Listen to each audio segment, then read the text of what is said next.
Oke, assalamualaikum warahmatullahi wabarakatuh.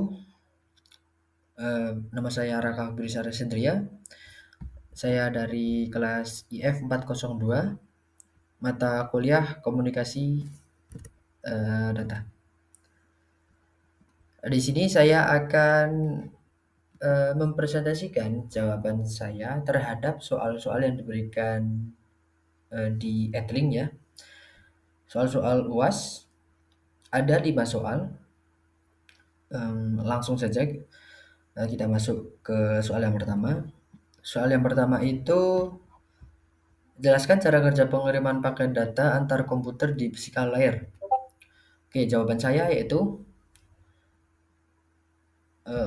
ke pengertian dahulu, physical layer adalah lapisan pertama dari model OSI, berfungsi mengubah data digital menjadi sinyal fisik untuk transmisi.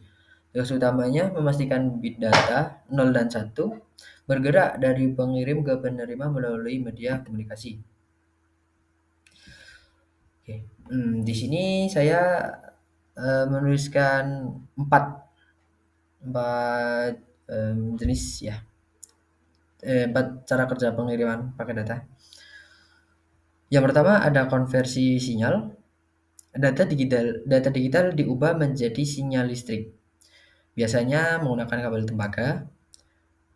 Yang kedua ada pulsa cahaya, biasanya menggunakan fiber optik. Dan yang ketiga ada gelombang radio, biasanya nirkabel ya. Oke, yang selanjutnya ada media transmisi. Sinyal dikirimkan melalui berbagai media, masing-masing dengan karakteristik dan tantangannya sendiri. Yang ketiga ada perangkat physical layer, NIC, Network Interface Card, hub, dan repeater berperan penting dalam mengonversi, memperkuat, dan mendistribusikan sinyal. Oke. Yang selanjutnya ada kerentanan sinyal. Transmisi rentan terhadap intervensi, redaman, dan noise yang dapat mempengaruhi kualitas data. Oke. Contoh cara kerja pengiriman paket data. Di sini saat Anda mengirim file di LAN, bit data menjadi pulsa listrik yang diterjemahkan oleh komputer penerima sebagai 0 dan 1. Nah, di sini menggunakan konversi data ya. Konversi sinyal, maaf. Oke, selanjutnya nomor soal 2. Jelaskan cara mendeteksi error data dalam transmisi data dan algoritma. Apakah yang digunakan untuk mendeteksi? Jelaskan cara kerja algoritma tersebut. Nah, di sini saya ada 3 algoritma ya. Yang pertama ada parity checking, menambahkan bit ekstra parity bit untuk memastikan jumlah bit 1 genap atau ganjil, hanya mendeteksi error tunggal. Yang kedua ada checksum, menjumlahkan data dan mengirimkan hasil penjumlahan, menerima membandingkan untuk deteksi error. Sederhana, tetapi tidak sepenuhnya andal. Yang ketiga ada cyclic redundancy check atau CRC, algoritma kuat yang membagi data dengan polinomial generator. Sisa bagi CRC code dikirim jika hasil pembagian di penerima 0, maka data yang diterima itu benar. Berarti datanya itu tidak rusak ya kalau di hasil pembagiannya 0 gitu. Oke, CRC ini digunakan di banyak teknologi seperti Ethernet, protokol telekomunikasi, hingga penyimpanan data seperti USB dan hard disk. CRC ini sangat efektif mendeteksi berbagai jenis error dan diimplementasikan dalam perangkat keras untuk kecepatan. Oke, yang ketiga, soal nomor 3. Jelaskan fungsi paket switching dalam jaringan komputer. Berikan salah satu contoh hardware yang berperan dalam fungsi tersebut. Oke, di sini saya menjawab nomor 3 ya. Paket switching adalah metode transmisi data modern yang memecah data menjadi data yang Sorry, ini terpotong. Oke, paket switching eh, untuk nomor soal 3, sebuah metode modern dalam pengertian data. Data yang besar dibaca menjadi paket-paket kecil. Setiap paket memiliki informasi, alamat, dan bisa berjalan sendiri-sendiri melalui rute berbeda di jaringan. Setelah tiba di tujuan, paket-paket ini disusun kembali menjadi data yang utuh. Keuntungan utama metode ini adalah efisiensi karena jalur jaringan bisa dipakai bergantian oleh banyak user atau pengguna, serta reliabilitas karena jika ada satu jalur yang bermasalah, maka paket bisa melewati jalur yang lainnya. Nah, itu gunanya paket switching ya. Ini fungsinya ada datanya dibagi menjadi paket-paket. Yang kedua ada transmisi independen ya. Yang ketiga ada efisiensi bandwidth, dan yang keempat ada reliabilitas dan skalabilitas. Oke, soal nomor 4 yaitu jelaskan proses dari routing dalam jaringan komputer dan berikan contoh metode routing. Oke. Di sini routing adalah proses menentukan jalur yang harus dilalui oleh paket data untuk sampai ke tujuan. Setiap perangkat dalam jaringan memiliki alamat yang unik seperti IP address, dan router akan membaca alamat ini untuk memutuskan jalur mana yang akan dipilih. Oke. Router menggunakan routing table, sebuah data rute ke berbagai jaringan. Oke, di sini ada sudah saya jelaskan dua ya, addressing dan routing table.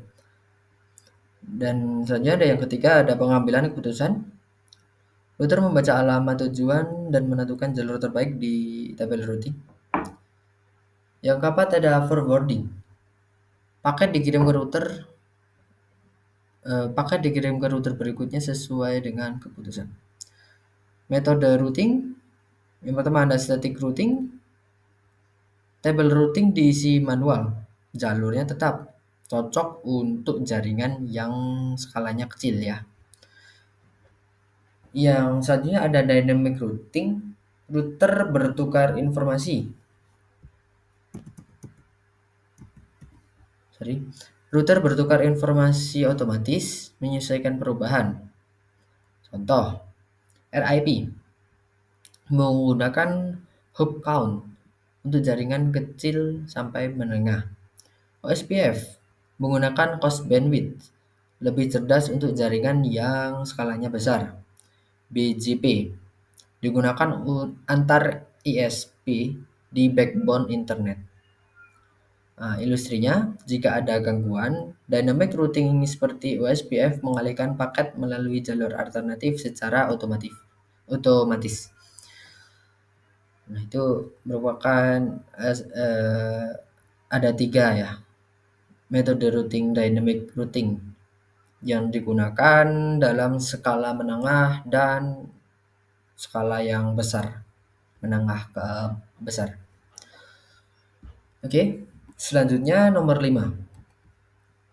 Jelaskan proses terjadinya congestion data dalam jaringan komputer dan bagaimana cara mengatasi dan mengantisipasinya. Oke, proses terjadinya congestion data dalam jaringan komputer dan cara mengatasi dan mengantisipasinya. Bayangkan congestion itu merupakan kemacetan di jalan tol. Terjadi ketika volume data melebihi kapasitas perangkat. Nah, volume data ini merupakan mobil-mobilnya dan kapasitas perangkat itu adalah lebar jalan tolnya. Yang menyebabkan delay dan packet loss. Delay ini merupakan kemacetan itu sendiri ya. Oke, penyebab congestion. banyak pengguna aktif bersamaan. Nah, ketika ada mobil-mobil masuk bersamaan, maka itu yang akan menyebabkan delay atau kemacetan. Yang kedua ada kapasitas bandwidth yang tidak cukup. Nah, jalannya itu kurang lebar. Ketika ada kesalahan konfigurasi atau perangkat keras bermasalah. Nah, ini mungkin petugas jalan tolnya lagi ada problem ya, problem internal atau gimana. Yang keempat ada serangan cyber, misalnya DDoS. Nah, ini bisa dibayangkan ada serangan serangan roket ya ke jalan tolnya yang menyebabkan jalan tolnya rusak dan tidak bisa dilalui oleh kendaraan-kendaraan. Selanjutnya ada aplikasi yang mengirim data berlebihan. Oke, apa sih dampak congestion itu? Dampaknya peningkatan delay dan paket loss. Nah, paket yang ingin dikirimkan nanti bisa hilang ya saat terjadinya kemacetan ini. Yang kedua ada penurunan throughput dan kualitas layanan. Nah, yang paling penting ini yaitu kualitas layanannya, quality of service ya. Nanti para user atau pengguna-pengguna, misal kita lagi beli paket atau lagi beli sesuatu yang dikirim melalui jalan tol gitu, dan jalan tolnya itu macet, maka kita akan mengeluhkan ya, kenapa sampai barangnya itu lama sekali sampai ke tempat tujuan. Nah, begitu untuk pengertian congestion dan dampaknya ya. Oke, itu merupakan jawaban dari 5 soal yang diberikan di Edlink, soal luas. Sekian dari saya. Apabila ada kesalahan dalam tutur kata, mohon dimaafkan. Assalamualaikum warahmatullahi wabarakatuh.